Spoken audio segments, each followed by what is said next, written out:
You're listening to The Arms Room on the Vets on Media Network.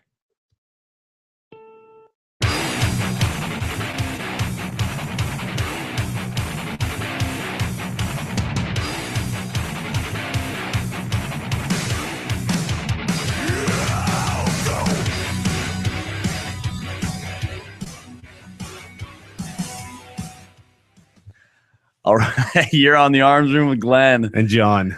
And welcome to 2015. Woohoo! Holy cow. We made it. We did.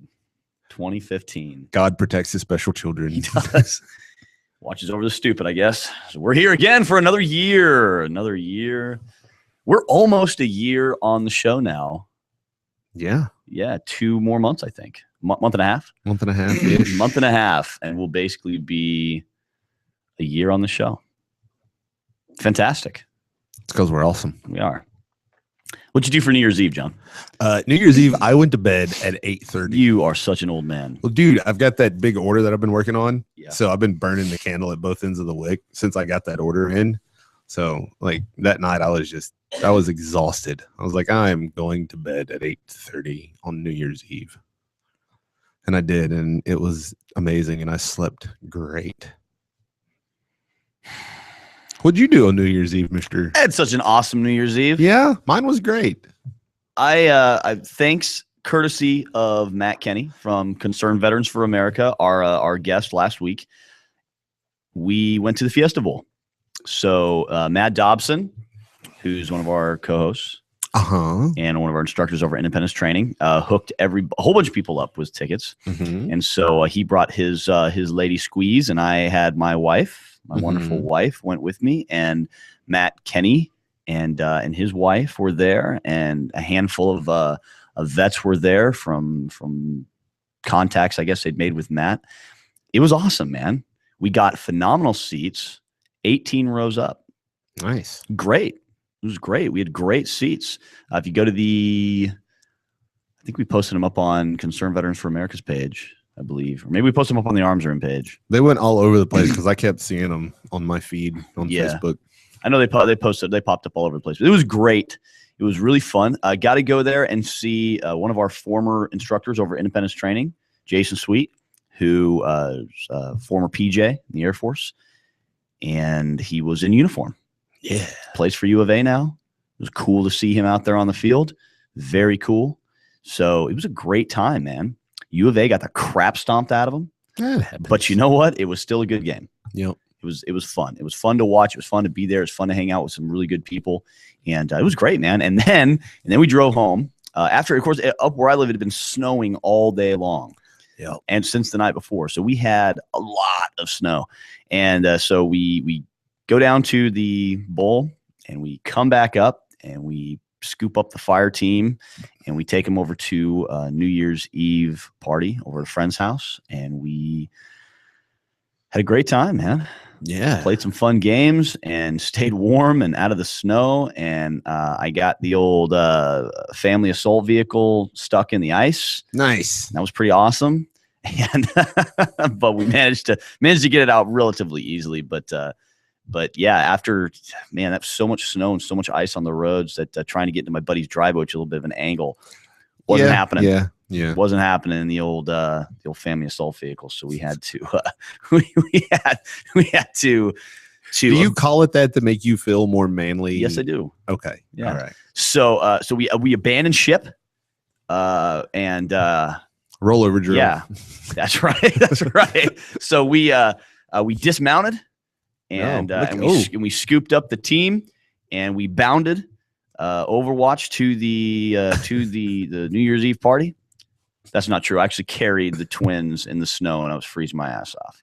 That's how that actually went down. Yeah, I carried them.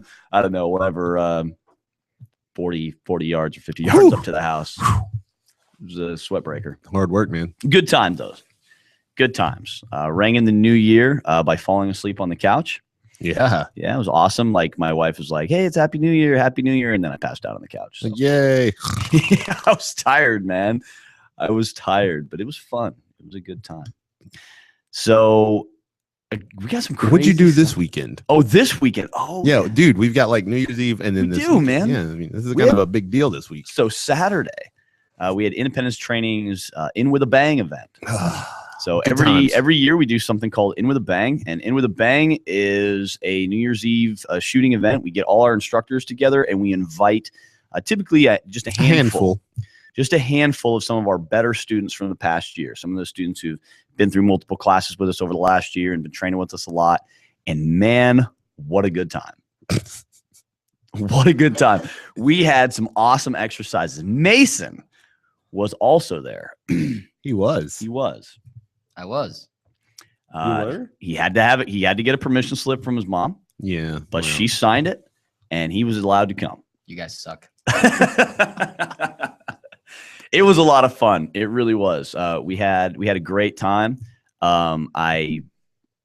Just phenomenal, man. We were there we had a company meeting in the morning, and then we did the event in the afternoon. And so for like 6 hours, we just ran these really fun, challenging run and gun exercises with some really crazy nonsense thrown in the middle, and had a great time with our students. So a pro tip on that I learned. Pro tip, go. Pro tip: if you run a suppressed rifle, and then you are not running it suppressed right now, after the last time you ran it suppressed, make sure you clean it really, really well, and then lube it. Or you will turn your carbine into AR a bolt bolt action action rifle. It was absolutely terrible. It was awesome to watch that happen, by the way. I know. That must have been operator error because Colts don't malfunction. Yeah, that's what I thought, Never. man. My No. Franken rifle had no Never. problems. I even saw, Josh's Olympic arms was having no issues. Yeah, I know. Just to point that out. The broken pony. Great event. Lots of fun. We're going to be putting up a video on the Independence Day or Independence Training YouTube channel. Yeah, So that'll be fun. We have a video up there from last year's event too, if anyone's so inclined to go check that out. So good times. And then the next day, yesterday, we taught a basic handgun CCW class with primarily full of the crew from Tombstone Tactical, our good friends at Tombstone Tactical right here in Phoenix. Great group, great people to train with. It had a good time, lots of fun. Everyone learned a lot, did some fun shooting, great stuff. Yeah. And here we are today. Yep. It's been a long week, dude. Long weekend, man. Long week. Also, some new cool things happening. John Yes. owns Red Wire Gears. We've said 100 Yes. times before. And AR500 Armor, our good friends over AR500, Yes. will now be carrying John's slings, his In RWCS. in the very near future. In the very near future, they will be happening. So very cool stuff. If you haven't checked those out, you should. You can go to Red Wire Gears YouTube channel and check out the sling and how it works, and you'll see both mine and John's smiling faces talking about the sling and how it works. Hands down, the best sling I've ever used. Thanks, buddy. It really is. It's not just because I like John I'm saying that. It's because it really is a functional sling. As everyone sitting in this room knows, if a piece of crap is a piece of crap, I will call it a piece of crap. You will call it, and you have called. You called some of the early iterations. In the early iterations of the sling, we're called a piece of crap. crap. So the sling has developed into a really, really great piece of equipment that's capable of doing what most other rifle slings can. And it is continuing to develop. Sometime around the end of the first quarter, everybody will see some modifications to that to make it a little bit more user friendly. So I do want to mention that today's show is brought to you by our good friends over at AR500 Armor. We have, of course, our plate carrier right here again. It is still getting used and abused and cruising around with me in my truck all the time and getting used for training and Starting to show a little bit all of that good dirt. stuff. Yeah, it's getting dirty. A little bit. It's getting dirty. I'm beating it up pretty You just well. need to drag it through a Just throw it on a chain. Yeah, just drag it around. Armchair commando and just leave it outside for a few days and drag it behind my truck and tell everyone I did that in Iraq or something. So Spritz some bleach on it so that it fades. Just bleach it out, fade it out. Yeah, I was a contractor in Iraq, and that's how this happened. Sorry, I had a flashback where in my former life I was Corey from Range Time, and oh crap! Did I just say that out loud? Just making enemies. Are these inside thoughts or outside thoughts? That was an inside thought. I believe your and I made it an outside thought. I believe your inner monologue is broken, sir. We need to work on that brain to mouth filter thing. Sorry, I was watching a Matt Best video this morning, and I couldn't help myself. All right, I couldn't help myself. Yeah, they are pretty funny. They are great guys, man. And he was bagging on that guy this morning. You see the one where he makes fun of himself? Yeah. Doctor? He's like, hey, Oh, yeah. we're going to go do this. He's like, no, I'm just going to sit here and do nothing and make fun of everyone like I always do. Yeah, that's great. It was great. So check out our friends over at air500armor.com. Our third part 3 of our video with AR500 armor came out. So if you're on their YouTube channel or Independence Training's YouTube channel, you will find part number 3. And part 3 has John in it. So part 1 and 2 were me and myself and Matt. Part 3's got John. And we're talking about access to first line gear and kind of why you should own body armor as a regular civilian type person, why you should have it, and how to make sure you don't screw up the access to your handgun and how we kind of set ours up. So check that out. And man, there's like 7 parts total, I think. Good gravy. Yeah, there's several more videos. I think once a week or so, videos are going to be hitting the channel. Nice. The next ones are all lots of fun live fire exercises. Yeah. So I'm looking forward to seeing those because those were some cool times. we had shooting a great day, man. The second half of the day, it just poured down rain. So it was great. And almost everyone's in those videos. Yep. So good stuff. Good stuff. So other crazy things happening, man. I posted up some crazy stuff on our Arms Room Facebook page that I got to tell you about.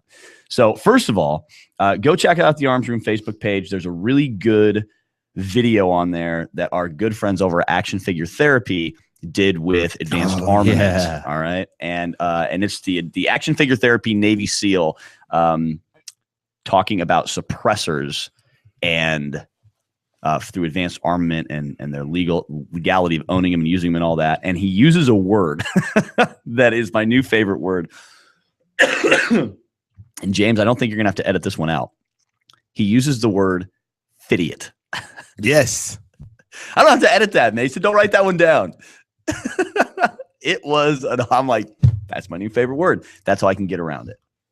Yeah. So that's a great video. Check it out if you're interested about suppressors. We talked about that kind of stuff on the show before, but if you're interested to hear kind of a shortened, several minute version of all the legalities of owning suppressors, check out that video. It's also kind of fun. It's on our Facebook page. We also put up a story that I just want to kind of talk about for a second. As we ended out last year, we had a woman in Hayden, Idaho, who was shot and killed by her 2-year-old toddler after her toddler had retrieved her handgun from her purse. Now, I am absolutely not going to say anything about the mom or anything like that, right? I wasn't there. I don't know all the totality of the circumstances, but I will say this. This is a lesson that we all can learn. Oftentimes, when we have these kind of tragedies where people get shot when they shouldn't have got shot, or someone makes a mistake and someone ends up hurt or dead, we make fun of the person as if they made these great mistakes, and we pin it on them. But here's the thing. They're dead. Right? So there's not really a whole lot we can do to correct that situation. It is a tragedy, specifically for the 2-year-old now. And she was that life. Nuclear scientist of some type, like a researcher. Really? I believe. Yeah, like really high-level intelligent human being. Well, here's the issue, and here's where we can learn from this. First of all, there's a reason that in our classes we tell people we don't like off-body carry. Yep. This is part of it, right? Off-body carry means you're going to, at some point in time, lose control of your firearm. You're going to set that bag, purse, satchel, backpack, briefcase, laptop, fanny pack, whatever. You're going to put it down. And when you do that, you are surrendering control of your firearm, which is your responsibility. And so this is one of those situations where we have to, kind of have it shockingly revealed to us that, yes, off-body carry is oftentimes a poor choice. All right. The other thing that this reminds us is crappy holsters are crappy, right? Yes. So quit buying them. Yes. Because they suck. Yes. So when you're buying a $5 or $10 holster to put your $400, $500, $600, $700+ gun in, you're failing. You just failed at holster selection. Don't buy cheap holsters, right? If your 2-year-old can easily retrieve your handgun, then you failed at securing your firearm. Again, I'm not saying anything negative against the moms. It's kind of a generality here. Right. Good equipment is important. All right. We've had Jason Sliss from TCB Holsters on here before talking about the total carry system. We've had other people in here talking about securing firearms. This is important. It's really, really important stuff. We've got to secure our firearms. So whatever your carry situation is to suit your lifestyle, so be it. But make sure it is good, solid, secure equipment. Very critical. All right. So stuff like this doesn't happen. And then something crazy happened yesterday. Did you hear about the pastor who had to shoot his janitor No. in the church? What? Yeah. So the pastor basically tells the janitor he's being let go. And this story is also posted up to the Arms Room page. So I just posted this one this morning up to the Facebook page of Arms Room. So check it out. He basically goes to the janitor and says, you're laid off, you're done, whatever. And then the janitor opens fire on the pastor. The pastor returns fire and puts the guy down. So What? just remember, when you're out there, people talk about, what do you carry a gun? It's like, because, man, crazy people You are never crazy, know. right? You never know. You just don't know what they're going to do next. It's kind of that I'd rather have it, not need it, than need it, not have it. That's So I am very, very happy that pastor was carrying a gun. yeah. That he was able to take care of business. Good stuff. Fantasticness. Good stuff. So one last thing. Oh my goodness. One last thing, man. Listen, this is Dude, awesome. We're gonna like burn half the show. Well, you know what? It's a New Year's show. We're doing what we want. That's all right. Do what we want. All right. So one last thing that we have to talk about, because it's really cool. And I just saw this when I came into the studio this morning. It's brand new, straight fresh in my head. Right. And that is that we just posted a video up on the Independence Training Facebook page about this kid. What's his name? Hunter. He is a kid with no hands. Right. And we've seen videos. In fact, I think we posted them up on the Arms Room Facebook page a while back of him running some carbine exercises. Well, in this video, he is showing how he preps for his USPSA pistol match. Kid has no hands. Oh, Right? yeah, I've seen this. And this is him facing the camera, drawing, getting a two-handed grip. And I'm not being, jerk here. He's getting a two-handed grip, right? He's getting a two-handed grip. And then it shows him performing reloads, speed reloads, fast. Whatever excuse you have for training is gone. It's gone. Your excuse is invalid, sir. Holy cow. So you got to check this video out. Go to Independence Training's Facebook page. It's a post we just put up this morning. Incredible. Incredible to watch a kid with no hands draw a handgun out of a normal, rig, draw a handgun, and then perform reloads. Well, during the break, we'll watch it. It's incredible, man. Wow. It's incredible.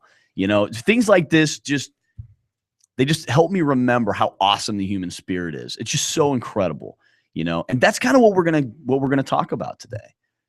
We're talking about standards, New Year's resolutions, and the historical relationship between New Year's resolutions and the treadmill. Yeah. So I have to tell everyone where that came from. All right. Fantastic. Here's the story. The story is, when I was a kid, and I don't remember how old I was still living at home, and I was probably in junior high or something, right? Childish. Mason's age. Yeah. Same height, unfortunately, right? Because I've been the same height for like 20 years now. Yeah. All right.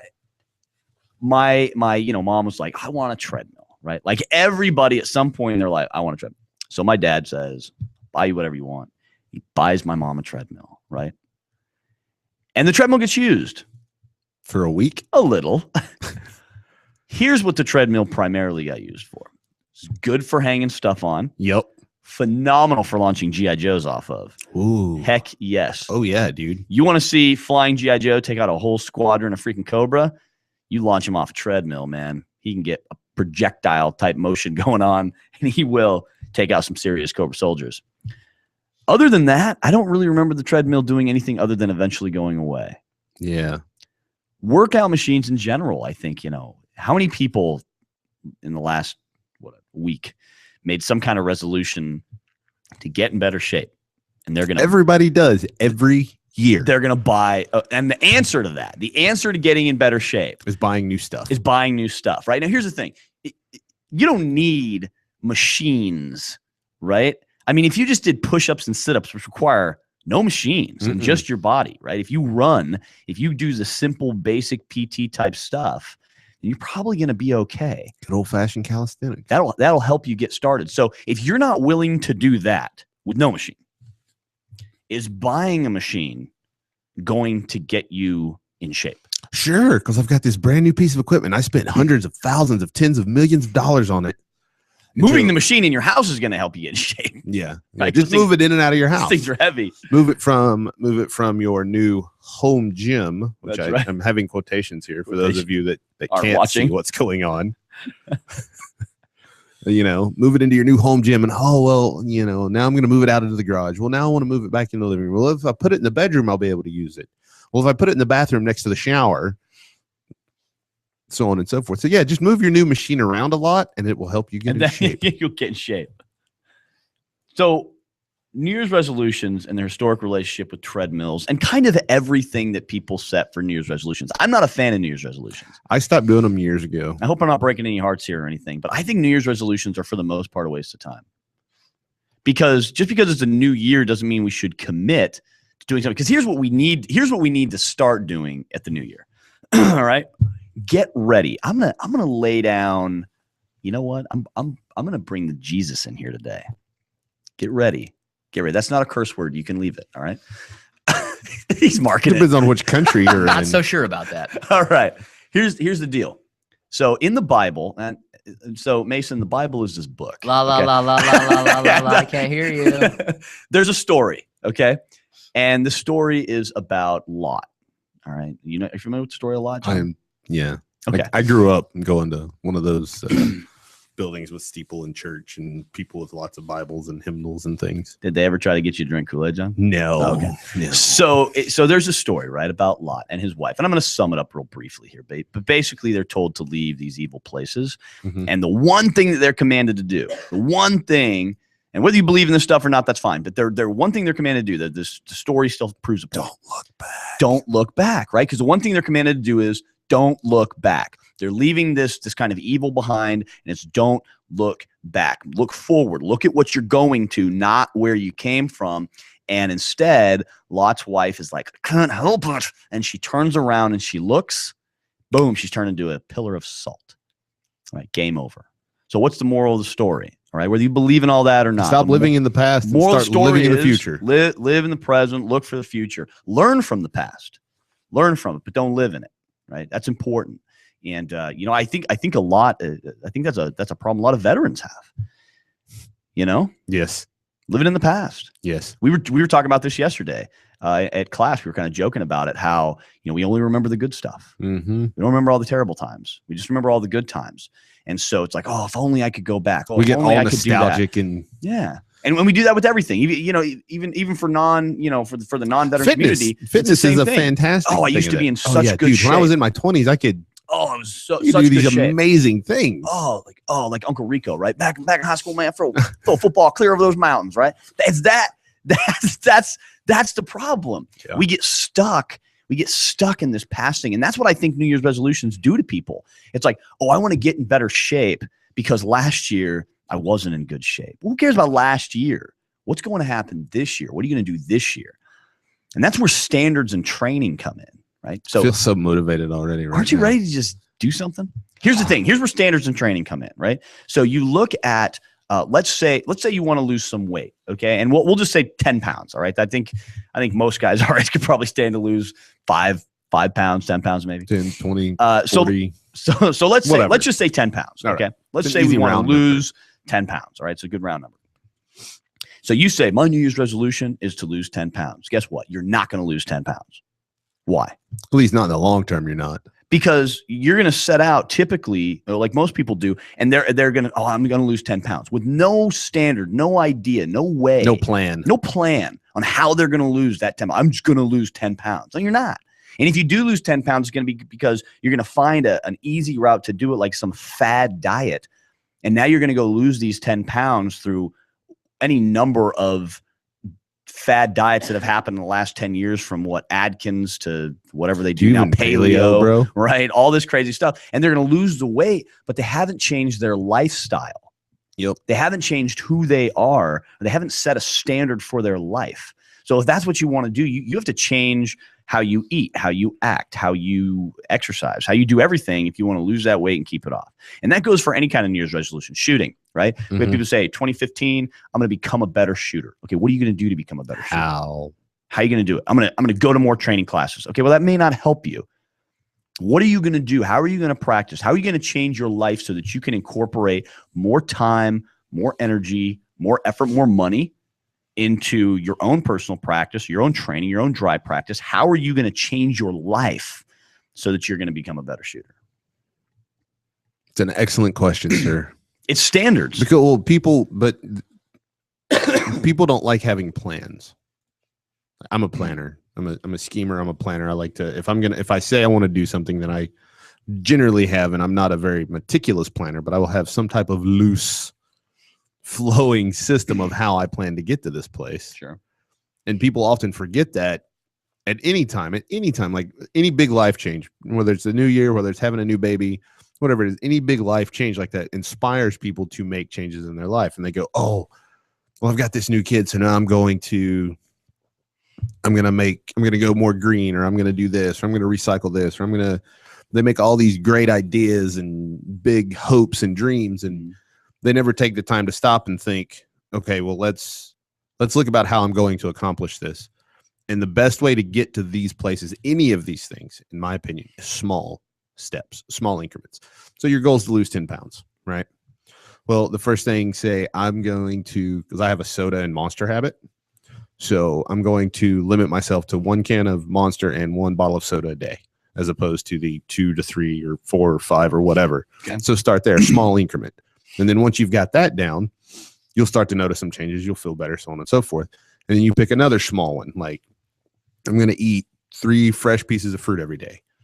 So you have to start with these small increments to get there. And those small increments are your standards by which you're judging yourself. You don't lose the one that you set previously. You're staying at that 1 can and 1 bottle, or maybe even that's going down. And then you're adding another one. So you've got these small standards that you're meeting on a regular basis. And then by the end of it, you're like, oh, holy crap. I wanted to lose 10 pounds. I lost 25 pounds just by these small incremental changes that I made in my life. Well, and it's because you're changing your lifestyle. Yeah. And that's what we're talking about is if you want to change something this year, whatever that thing may be, shooting, physical fitness, all the stuff that we talk about all year long for the whole last, whatever we've been doing this now, 9 months, 10 months of the show that we've been doing the show. That's what we talk about is all this stuff, like how all this incorporates into your life. And so often people, here's a good example, right?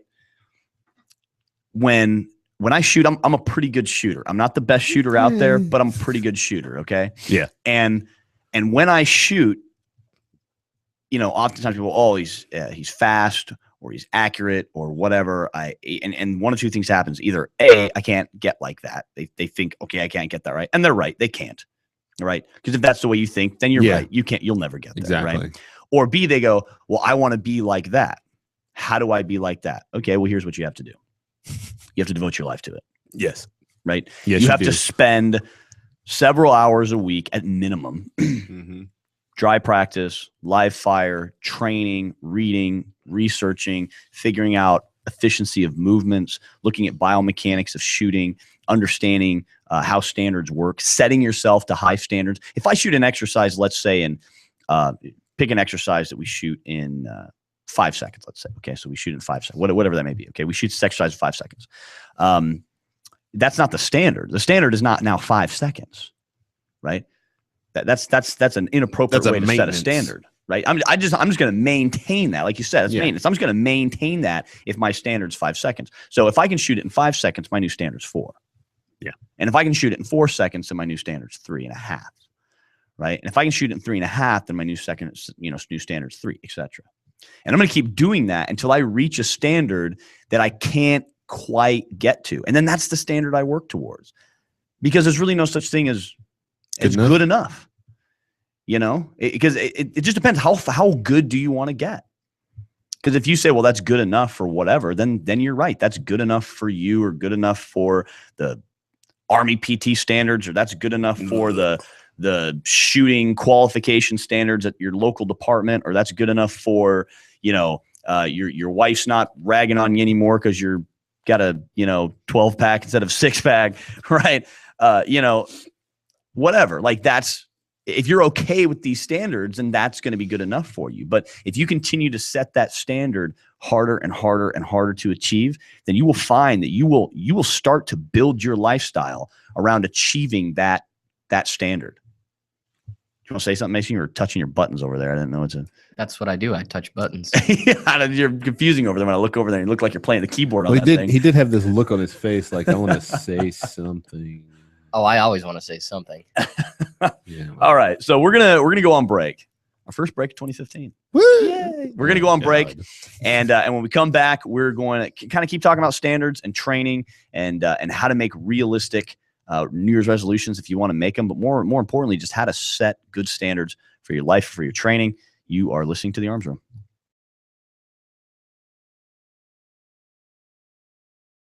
To own a thriving business and help employ local veterans, the Vetraplex Handyman Construction and Landscape business is the opportunity you've been waiting for. The Vetraplex is your gateway to an affordable startup business with 0% financing for qualifying owners. By owning a Vetraplex franchise, you will be hiring veterans, providing them both income and opportunity, while at the same time providing your customers a way to say, thank you for your service to our nation's veterans. For more information, visit vetraplex.org. Again, that's vetraplex.org or call 928-284-2022. Breaker, 1-9. How about that bandit? You got them ears on, son? Have you ever wanted to be a truck driver? If so, pay attention. If not, pay attention anyway. Southwest Truck Driver Training offers everything you need to get started. You can get hired before you begin training. They've got GI Bill approved training facilities, day, night, or weekend programs to fit your busy schedule. And if you have any questions, no sweat. They've got veteran supportive campuses with veterans on staff to serve you. And on top of that, they have lifetime job placement assistance. Put the pedal to the metal. Call Southwest Truck Driver Training today.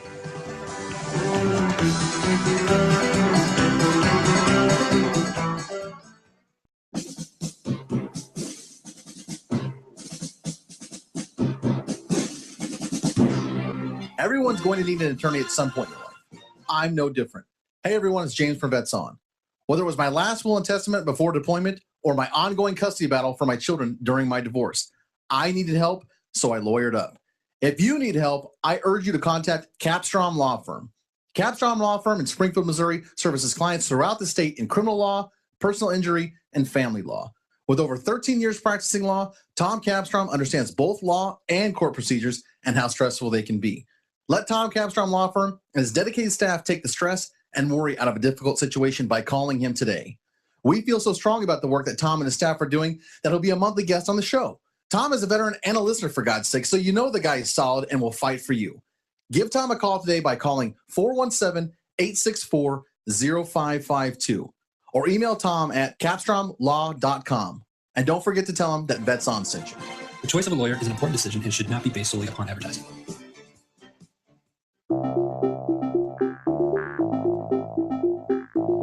If you or someone you know is looking for a new job or career, you need to visit the pros.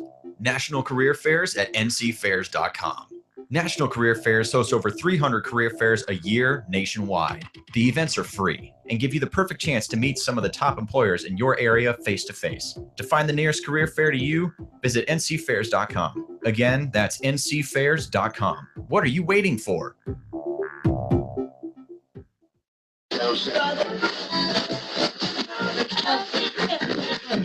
You're listening to The Arms Room on the Vets On Media Network. You're back on the Arms Room. Hey, this is the first time we've come back from a break in 2015. Sorry. I'm out of here. Why are you so angry all the time, dude? Dude, be gentle with our headsets. These are all we have. Don't throw these things. They won't. If you break them, you're never going to get another I one. know. So. We're already down one. Good Lord, that's why we don't have nice things. This is why we can't have nice things. All right, so Hey, it was also John's first Smart Alec Remark. hey, John's first Smart Alec Remark in 2015. First one on the show. First one on the show, yeah, technically. I've had 5 days. Technically, he's been building them up, man. I've been with this guy all weekend. It's been I wasn't going to count any of that. pretty other much stuff. nonstop. Well, thank you, Mason. Such a nice guy, Mason. So talk about standards. We're talking about standards a little bit more over the break. Now, John disagrees with me. I don't disagree with you. I think it's a verbiage thing. I don't think Okay. it's standards, because when people think of standards, the word standard has a negative connotation.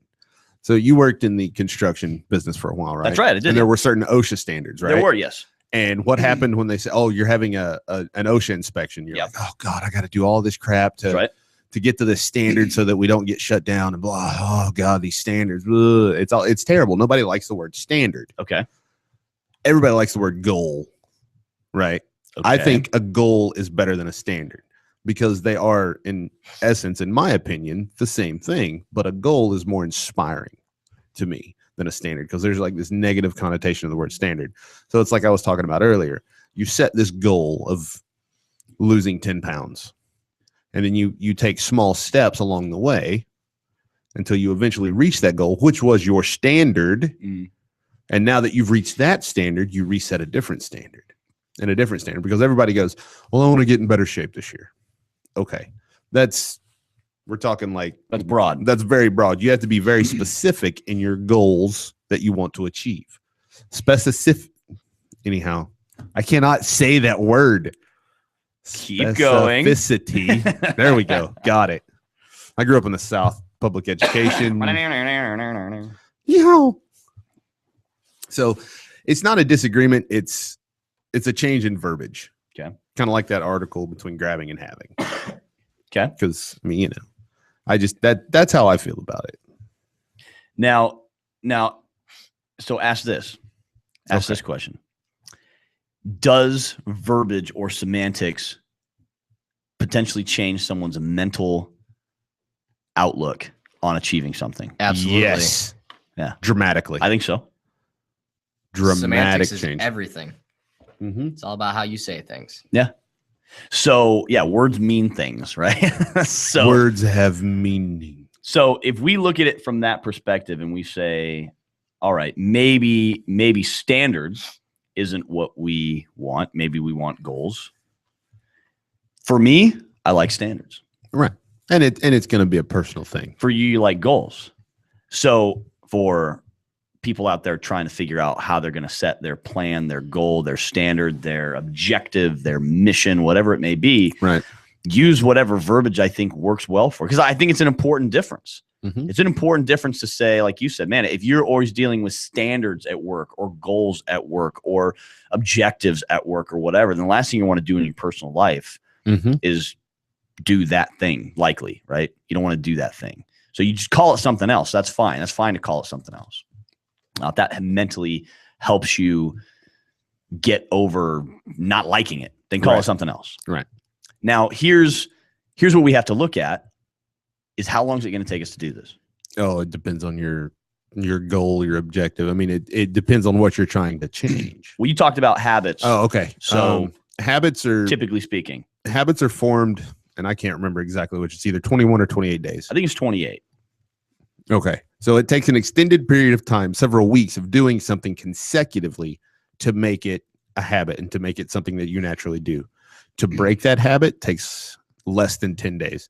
So if you skip less than 10 days in a row, then that habit is completely gone and you have to completely start over. Mm.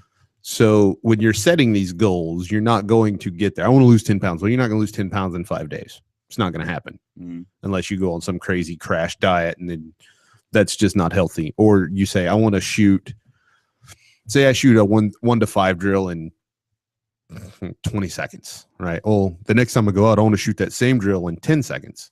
It's not going to happen. That's not realistic. Yeah, it's an unrealistic goal. Mm. So you have to look at the long term and look to the future and look how you're going to get to that point, as opposed to just going, I'm going to do this and then expecting fast, quick results. I'm just going to be faster. Yeah, I'm going to go out and I'm going to get in shape by running, and I'm just going to run faster. Yeah. And you're going to break yourself and you're going to be sad. You're just going to hurt yourself. You're going to push too hard. Yep. You have to Yeah. be realistic about what you're doing. Yeah, and to relate this to the military, it'd be like they're like, give you an objective, for example. They're like, I want you to take that hill. And you're just like, all right, I'm going to take that hill. It doesn't work that way. You know, you have to have a plan in order to take the hill. You Right. have to put Yeah. things in place. There in needs to be order to get assets there to help you take it. There needs to be appropriate personnel and supply and support and all that kind of stuff.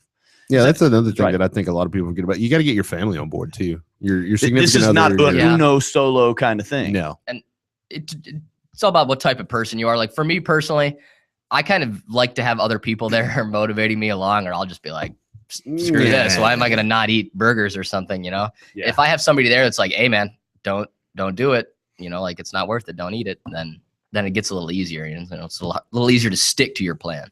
Well, I'll give you an example from my life. So every year we do Tough Mudder, Spartan, stuff like that, right? And so we've got Spartan coming up in like a month, and then Tough Mudder's like a month and a half or something, right? Yeah. 2 months maybe, 2 months I think. So one of my friends who's never done anything like this before, you know, and my, you know how incessantly I am about bothering people to join the team, right? So I'm not doing Tough Mudder. So I'm hassling him about doing it, and I'm gonna do it, man. I'm gonna do it. So he signs up, he gets on our team, he's ready to go. We play softball together every year. We play softball together for several years now. The guy is wicked fast when it comes to running the bases. I mean, I'm a fast runner. This guy is insanely fast when he runs the bases. Wicked fast, wicked fast, brah. So he gets around. You know, kind of starting to work out on his own. It's not working for him, you know? So I'm asking him at the softball games this last season, hey man, you working out? Is everything going okay? You know, you got to kind of get a little bit ready for this. If you've never done anything before, it's good to get out and run a little, start doing some strength exercises, you know, upper body kind of stuff is good. And he's going, yeah, you know, I'm just kind of not really having enough time. And you know what? Neither was I. I wasn't really doing anything either. I kind of just every year, I don't really prep very well for these things. And that's my own problem. It's my own fault. Find my running shoes like the day before. I'm like, oh, those are the shoes I need to go and do this thing. Exactly. All right, let's go.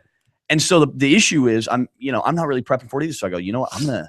I also want to get in better shape. But instead of just saying, okay, I want to get in better shape, we set standards. So I said, here's the deal, dude. I'll work out with you. All right. Because I like Mason said, I like to have somebody there. I like to have someone who's going to push me a little bit. Right. When I'm by myself, I just don't typically push myself as hard. I push myself, but not as hard as I will when someone else. You can call it competitive. You can call it testosterone. You can call it whatever you want. I push myself harder when I'm with other people. When I'm doing things by myself, I do the absolute minimums. But if I'm like in a group, I will go until my breaking point. So we started, working out together. We started running and we set standards. This is going to be the standard for how we're going to run. We are going to run, this distance in this time, and then we're going to go. And then after our runs, we do sprints, and these are the sprints and we're going to do this many sprints and it's going to be in this time. Now we started hitting the gym and doing free weights and machines and stuff. And now it's more like, okay, so now we're going to do these reps in this amount of time. We're going to break for this amount of time. And then next week, we're going to do this and this and this. And we're setting realistic standards for ourselves based on our performance, but we've set standards and it's working. I'm feeling the difference. I'm seeing the difference. I'm feeling it physically in strength and cardio because I'm setting realistic standards. Look, I've never run like a 6.5 minute mile in my life. If I sprinted from an animal, maybe I could do it. All right. There is a mountain lion about to eat you. How fast can you run? I am not a long distance runner. I've never enjoyed it. I've always hated it. From sports to military to everything else, I've always hated long distance running. But of course, I've had to do it certain times in my life. So when we first started running, we didn't say, he was former high school track star. I've always been in decent shape. I'm looking back in the past going, well, I used to be in such better shape. So we're not going to say we're going to run 7.5, 8 minute miles. No, man, we set the standard. Our initial standard was we're going to do our first run. We very first started as like, we're going to run a 10-minute mile. We're going to do a 10-minute mile. Now I could run faster than that, but he can't, not now. So it's like, why set a standard? Be like, no, you're going to hold yourself to my standard. Cause I still run about an 8-minute mile. So it's like, if I tell him I'm going to run an 8-minute mile and you're going to keep up with me cause you're my workout partner, like that's not cool, man. No, and a 10-minute mile is still a cardio for me. So we go out and we do 10. And then the next time we go out, it's like, all right, comfortable with 10, let's try 9.5 and see what happens. So we run a 9.5 and he was okay. And then we ran a 9 and then it was like, okay, nine's about where he's at. So that's what we've been working on. Now we're working on getting it down to 8.5, You know, Are you doing like single miles? we're doing 2 miles at a time. Okay. So nothing long, nothing huge, anything like that. We're working on getting him to a good standard and getting me to a good standard. Because of course I'm getting helped along the way here too. It's not like this is a waste of my time or like I'm doing charity work or something. I'm still tired at the end. Right. Yeah. You know what I mean? No. But I got you. But you know, it's like as we're going along, we're working on getting the standard. You know, then we go run our sprints afterwards, and we have a standard for that. You know, So push your 2 miles like to that. a 3 mile, and still try to maintain that. Yeah. The first time you try it, you're not going to do it. The odds are not in favor of you accomplishing a 9. If you're used to running only 2 miles, right? And then you stretch that to a 3 mile run, and you still try to maintain that 2 mile standard. So say it's 9-minute miles. So you're looking at 3 miles in 27 minutes. You're gonna one or both of you are gonna have a hard time with that, just because there's a mental factor, Right. And there's a certain physical factor that's going to come into play. Like your body's like, holy crap, Right. I'm supposed to be done. You know, Right. now I'm tired.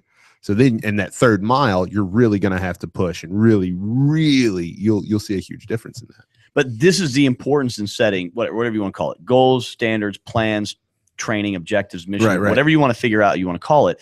This is the importance of setting it. Because if we just got together and like, hey, we're going to run, And we're just going got to a new run, job. and we're going to get in shape. We're just going to go for a jog, right? Then we're going to go for a jog. We're never really going to get any better. No. We're never really going to make anything happen. Nope. But we're going to feel the difference. Mhm. You know, if we start setting standards, we're going to see the difference. If we start setting standards, goals, objectives, plans, whatever you want to call it, right? Whatever the semantic words that you need to use to make it work for you, Mhm. you've got to set that. You've got to have something. And you know, we kind of focus a lot on physical fitness for some reason. Well, it's easy to relate it. But it's whatever it is that you're doing. Hmm. You know, I know people say, well, this year I'm going to get promoted at work. How? You know, I have a friend here. I'm just going to use this as an example, right? I have a friend who works for the state of Arizona, and has been really wanting to get promoted to a certain job for about the last year and a half, and she would interview, and it wouldn't work. And when I would ask her, "What's your standard for going into these interviews? What are you achieving in this interview? What points are you trying to hit?" I just want to get the job. So 3 failed interviews, no promotion. Something's not working. Right.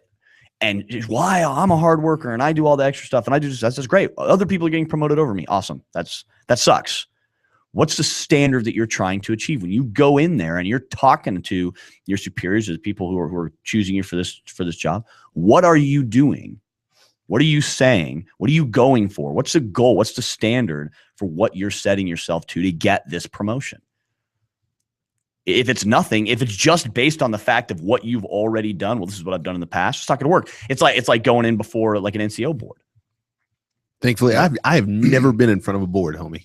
Well, think of it like lucky me. It's like that kind of similar situation that, where you go in and there's like all these questions that they're going to ask you, and they're what are you going to do in the open-ended future questions. is what they're asking you. Yeah, we don't exactly. Great, thanks for what you've done in the past. What are you going to do in the future? Yeah, what benefit is it to us to give you this position of higher authority, more money, whatever it is, whatever you're looking for? You know, you have to look at the. Yeah, I totally. That's right. We got to take a break. Brained up. When we come back, I want to read a little bit from an article from a guy named John Mosby from the Mountain Gorilla. Phenomenal part of the article. I want to read it because it specifically has to do with what we're talking about. So when we come back to the break, you're going to hear more about that. You're listening to The Arms Room. Everyone's going to need an attorney at some point in their life. I'm no different. Hey everyone, it's James from Vets On. Whether it was my last will and testament before deployment or my ongoing custody battle for my children during my divorce, I needed help, so I lawyered up. If you need help, I urge you to contact Capstrom Law Firm. Capstrom Law Firm in Springfield, Missouri services clients throughout the state in criminal law, personal injury, and family law. With over 13 years practicing law, Tom Capstrom understands both law and court procedures and how stressful they can be. Let Tom Capstrom Law Firm and his dedicated staff take the stress and worry out of a difficult situation by calling him today. We feel so strong about the work that Tom and his staff are doing that he'll be a monthly guest on the show. Tom is a veteran and a listener, for God's sake, so you know the guy is solid and will fight for you. Give Tom a call today by calling 417-864-0552 or email Tom at capstromlaw.com. And don't forget to tell him that Vets On sent you. The choice of a lawyer is an important decision and should not be based solely upon advertising.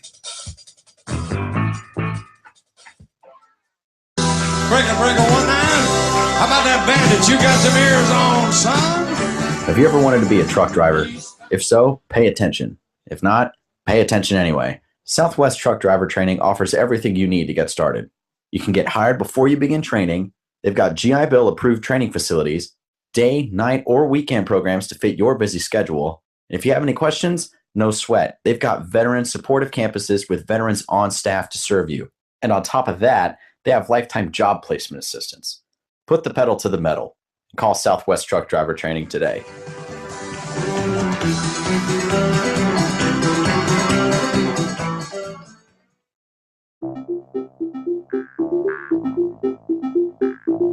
If you or someone you know is looking for a new job or career, you need to visit the pros. National Career Fairs at ncfairs.com. National Career Fairs hosts over 300 career fairs a year nationwide. The events are free and give you the perfect chance to meet some of the top employers in your area face-to-face. To find the nearest career fair to you, visit ncfairs.com. Again, that's ncfairs.com. What are you waiting for? Would you like to own a thriving business and help employ local veterans? The Vetraplex Handyman Construction and Landscape business is the opportunity you've been waiting for. The Vetraplex is your gateway to an affordable startup business with 0% financing for qualifying owners. By owning a Vetraplex franchise, you will be hiring veterans, providing them both income and opportunity, while at the same time providing your customers a way to say, thank you for your service to our nation's veterans. For more information, visit vetraplex.org. Again, that's vetraplex.org or call 928-284-2022.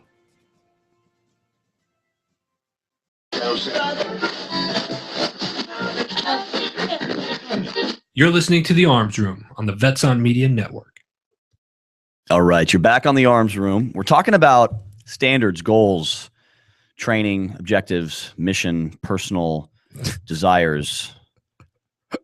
Well, we're not talking about personal desires, all right? Yeah, let's not go there. That's a different show. And I want to read, we kind of been on rant status most of the show, but I'm okay with that. Yeah, it happens. Because it's the first show of 2015. I'd throw that in there. No. So there's a guy named John Mosby. That's not his real name. That's his pen name. John Mosby, of course, being one of the original Rangers many moons ago. Ranger school. This particular individual lives up in Idaho, and he teaches classes. Most importantly, he writes a blog called Mountain Gorilla, which is now part of Forward Observer magazine. And if you're not a subscriber to Forward Observer magazine, I highly recommend it. Really, really good magazine. I just get the digital subscriptions. It's like $20 a year for something like that for a digital subscription, or $30. I don't remember. It's not that expensive, right. But tons of good information. A lot of vets write for them. Lots of good information. And Mountain Gorilla was recently kind of absorbed by them, so to speak. And so John Mosby writes for them. Again, pen name, not a real name, but he's a former Special Forces guy. And he writes this really, really good article just before the end of the year. He wrote a really good article about standards and training. And I want to read part of that. Okay. He basically says, and I have to edit his language a little bit so that Mason doesn't have a tough job here. But he says, basically, I'm not a bad A because I was an SOF soldier. Neither the Ranger Regiment nor Special Forces made me that way. They gave me the tools to become that way, but they didn't make me that way. When I left the service 12 years ago, there's no way I was capable of hitting a C-zone steel from the standing at 100 meters in less than 1 second. If I could have hit it from the standing position at all, it would have taken me at least 6 to 7 seconds or longer. I'm not a bad A because I was SOF. All right.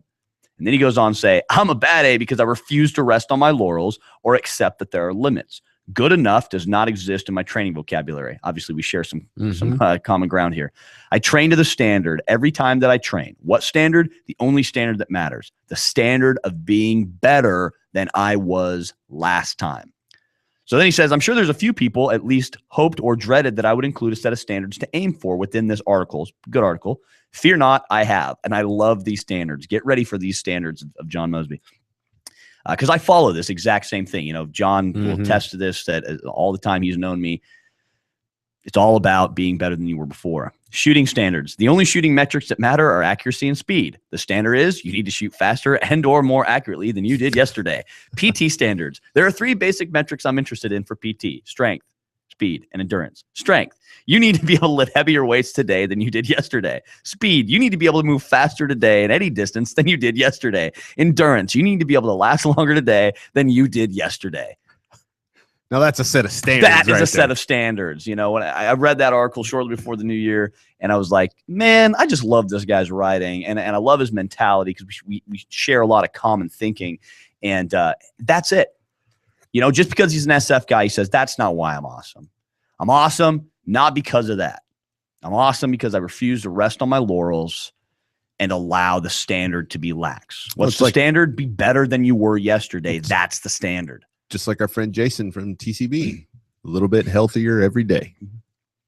And you see difference in guys like that. I mean, I remember and not to call him out here on the radio, but I remember Jason when I first met him, a little overweight, you know, normal middle-aged guy. Yeah. You look at Jason now, he's that dude's in better shape now at his age than I was when I was in my 20s. He's in great shape. And to him, he's not in great shape. No. And to it took him not good enough. What, he recovered from his knee surgery in like 6 weeks. He was like completely recovered in like 6 weeks because he had a high standard of living. Yeah. He was already in great shape before that happened. And so that's, you know, when you start to set, here's the thing, when you start to set high standards for what you do, everything else you do will come easier to you. I will unashamedly admit that I'm one of those guys that's good at most of what I do. Yeah, and it makes the rest of us sick. Here's why. Stomachs. I am not good at a lot of what I do because I'm good at everything. I'm good at that because I was good at A. Yes. And being good at A made me better at B.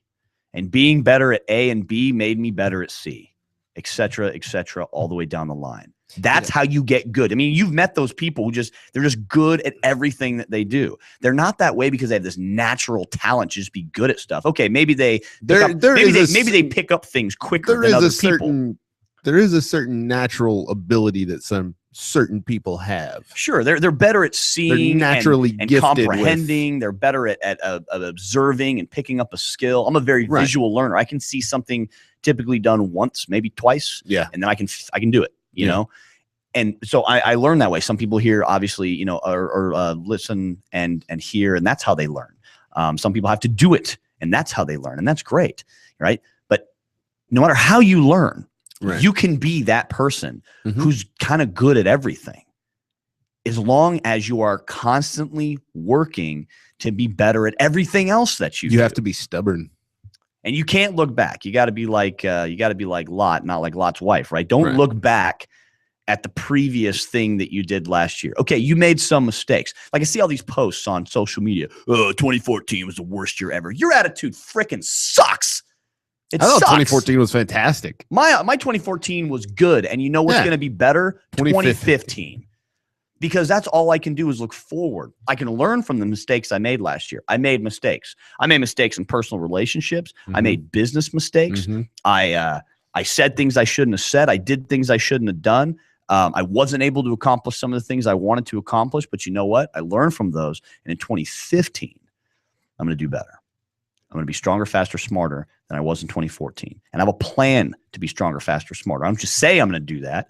I have a plan on how I'm going to do it. I have my educational plan. I have my physical fitness plan. I have my shooting plan. I have a plan with how I'm going to be a better husband. I have a plan for how I'm going to be a better father.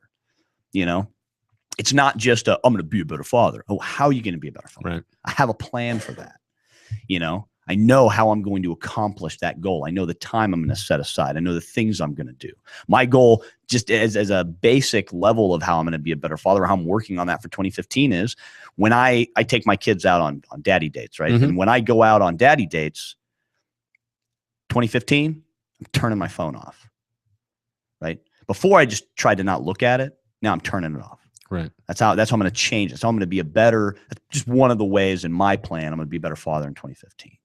You know, I'm going to do the same thing when I go on dates with my wife in 2015. You know, that's just part of how I'm going to not let technology affect me as much in 2015 as it did in 2014. Not looking back and saying, oh, I wish I wouldn't have done that in 2014. I'm going to say, I learned from this experience in 2014. I'm pushing forward in 2015. Mason's over there on his phone. Updating status. Not going to be on Facebook more. Taking notes. Oh We God, talked about that too. there's gonna be this weird, creepy book someday, written by Mason called The Life and Love of Glenn Stilson. It's gonna be some weird non-autobiography. Don't worry, John. I'll mention you in the book. Oh, thanks, appreciate that. So yeah, maybe we went on a little bit of rant status this week, but I'm okay with that. 2015 is a new freaking easily year, man. rantable topic. It is. It As is. are most topics with us. They If really you know are. what I mean, We if can you really get we us can rant about anything. Yeah. We get passionate about everything, John. You're like, oh, purple thread. Actually, speaking of that, there are certain colors of materials that are hard to find. Gray. Got it. You got gray webbing? Yes, sir. Now you can be disruptively dynamic, gray wolf, storm cloud, gray. Did I miss anything? Let's wrap this up before we insult too many people. Okay. All right. Well, I want to wrap it up with a couple of things. First of all, set standards. Yep. Make a plan. Set goals, realistic goals that you can accomplish. Realistically, look at yourself and say, what can I realistically make happen? Get better every day. Doesn't mean you have to shave 5 seconds off your shooting split times or a minute off your run time. Be realistic, because if you were stronger, faster, smarter tomorrow than you were today, then you're winning. Mm-hmm. That's your goal, everyone, for 2015. That's your goal. Winning. That's be it. smarter, faster, stronger every day. Have a plan Win. to be so. So got an announcement that disappoints me, but I'm anxious to see what happens actually at SHOT Show. I'm almost willing to put money on this. Almost. So Glock has announced their 3 new models, several new models, the G40, the G34, and the G35, which are, and also something else, I didn't see it. G40 is a 10 millimeter long slide. Last year, the big deal was the 45 long slide. And now it's the 10 millimeter long slide, the 9 millimeter long slide, and the 40 cal long slide. They're optics ready platforms. Can I say that I couldn't care less about these guns? Yes. You can say whatever you want. I wanted a single Don't stack hope 9 for a Glock millimeter. sponsorship anytime soon. I wanted a single stack 9 millimeter. Dang it. I'm telling you, dude. Last year at SHOT Show, that's what they said was going to happen. Well, they said that at SHOT Show. What's coming up soon? I know. I'm willing to bet, because these people are not dumb. These people. All right, we're gonna see. We'll see Totally what happens. tried to scratch my ear. Oh, you did. I saw it. You were like, I can't feel anything through these headphones. So, also want to give a quick shout out to our good friend Matt Dobson. Oh yeah, traveling out to Washington D.C. for a super awesome job interview. For a really cool job interview. That's luckily not going to take him away from Arizona, but he does have to travel out to D.C. for the interview. He's also going to stop by and see the boys at Arlington. Nice. So very cool that he's going to have that opportunity. Matt, best of luck, my friend. You don't need it because you're a badass. And you can edit that one because I'm willing to say it. Yeah. Right. So travel safely, Matt. We'll see you back home soon, my brother. Next week, we're going to have Todd Raffner from the NFAFA, National Firearms Act Association. That's going to talk about universal background checks, a little bit kind of what we talked about with Charles Heller, but he's going to talk about it a little bit differently.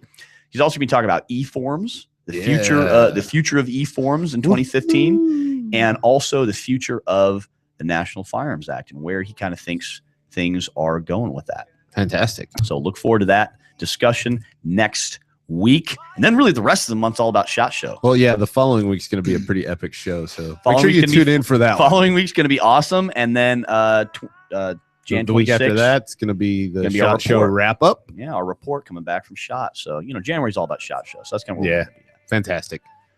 Looking forward to it. Let's do it. Go on the Facebook page, check out the Arms Room post. Got a lot of cool stuff on there. Be sure to stop by ar500armor.com and check out some of the really cool stuff. They've got some amazing new products for 2015. We're testing some new products for them we can't talk about. Yeah. But they're awesome. Yeah. And I'm really excited to put them out on the market. Until next time, stay aware, stay safe, train hard. You are listening to the Arms Room.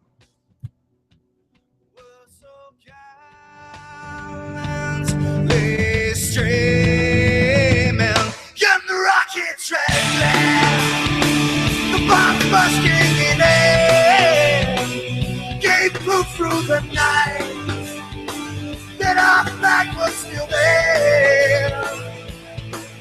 Oh, Satan's that star-spangled banner, yeah, wave for the land under the frame.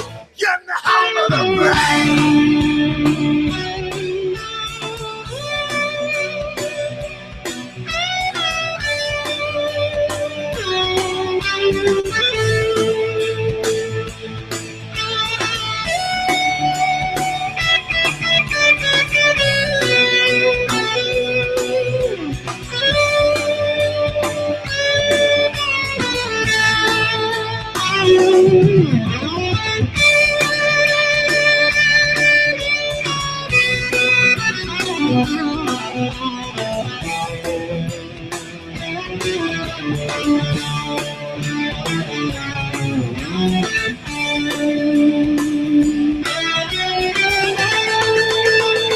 Because we are the brave. Yes, we are the brave. We'll fight you in the name of the brave. We are the U.S. of A. For those unaware, that flag is still there. It's our future to save. Stand of the brave, the U.S. of A. Oh, say, just that star.